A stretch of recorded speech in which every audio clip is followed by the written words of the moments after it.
Hello, hi from the neighborhood. And today I can tell you the colors, names of the vehicles they're using and for constructions. Remember, you start. This is a tractor.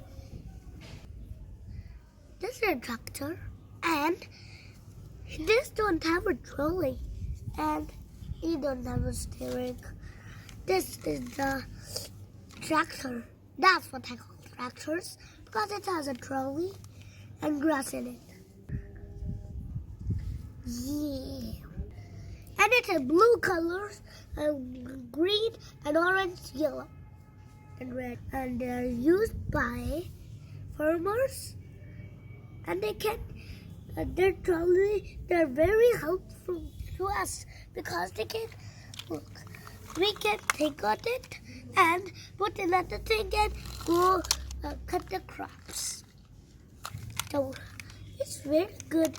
But you maybe get, this is the dump truck, and can be like this. No, it's crane, manual crane. We have to tie a rope here and put a box here. Then we can take this rope and we can do.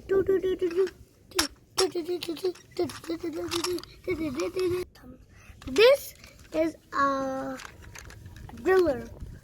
Zop, zap. There's the driving cabin, and here's the small driver's cabin to control this. And we use it to drill and do other things like drilling. Bye-bye. Then, thank you for watching this construction video, and next time I will show you how to play with them. Bye-bye. Bye. Don't forget to like and subscribe. Bye-bye. Bye-bye. Bye-bye. Yo, mate.